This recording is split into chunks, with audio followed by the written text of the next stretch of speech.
being 40 changes one.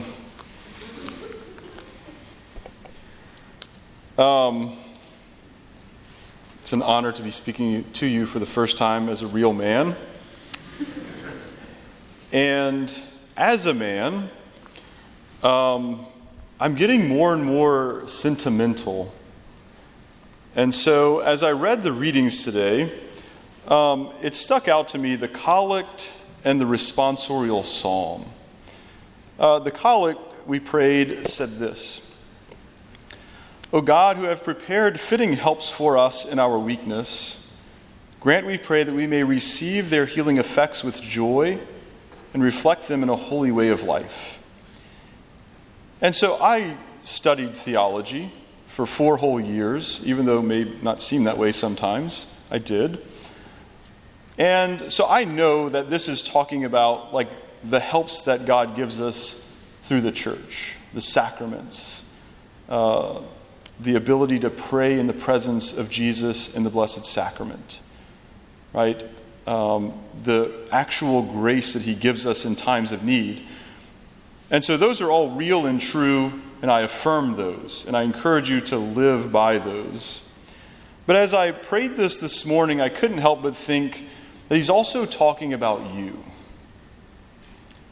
That you have heard me for the last several months preach about this intense desire to see God's face. And I want that so badly. And I had a funeral a couple of weeks ago, and I realized that what I'm actually praying for is to die. That is when I will enter into heaven. I will see God face to face in the final and ultimate way. And so this desire to see his face in that way, but not being able to do it, has left me,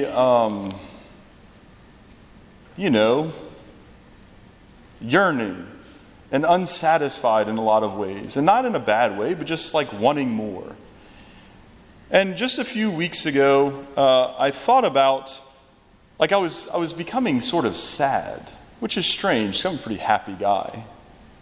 In fact, I pride myself, like in a good way, of being a happy guy. I think I bring joy to people's lives because, I don't know, I'm just fun and stuff. And so it was making me sad that I was sad. And so eventually I realized that the Lord is letting me see his face in a lot of ways, even if not in heaven, not seeing him directly face to face as we will then. And I'm seeing his face a lot in you. The students, the parishioners, friends, family, that you bring a lot of joy to me. You make my life a lot better. And you, in a lot of ways, show me God's face. And so you are one of those helps that God has given me in my weakness, to be able to continue on, and hopefully you have a healing effect in my life that helps me to reflect that in a holy way of life. That you call me to be better, you spur me on to holiness. I also thought of it in the responsorial psalm because we prayed that the Lord is close to the brokenhearted.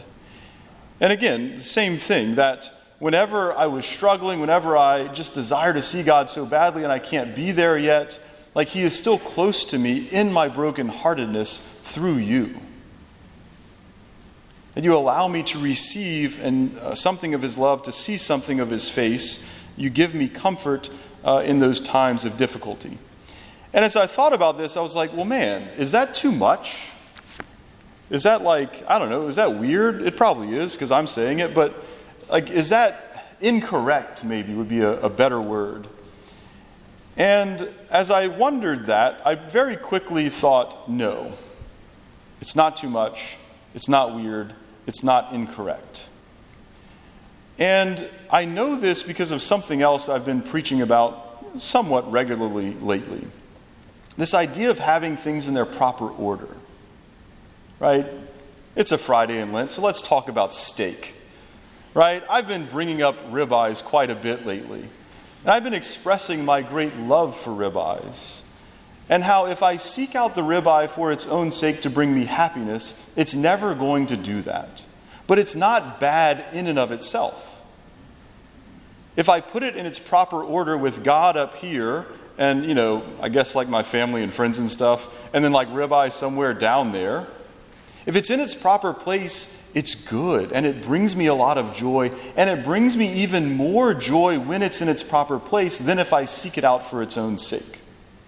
And so it's kind of fitting that I got a pair of socks today for my birthday. That's what dads love, socks for their birthday. And they're St. Thomas Aquinas religious socks.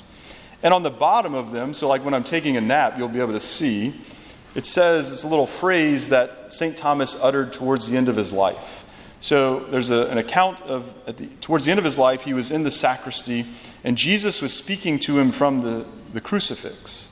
And the sacristan walked in and observed this encounter. And Jesus says to him, "Thomas, you have written well of me. What is to be your reward?" And St. Thomas responds in the Latin, which I remember, but I'm not going to say because I don't want to show off.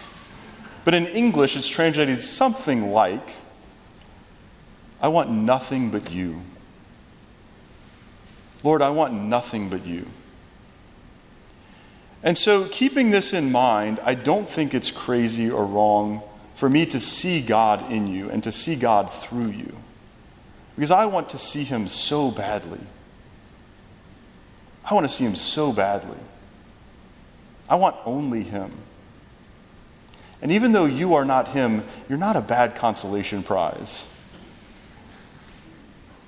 You're not a bad way to see him through a veil. Not face to face yet, but to see something of him in you is not a bad thing. And so, I'm grateful to you for being the way that the Lord could give me comfort in my brokenheartedness, for bringing joy to my life, for showing me something of his face as I make this journey through this valley of tears, trying to see him one day face to face.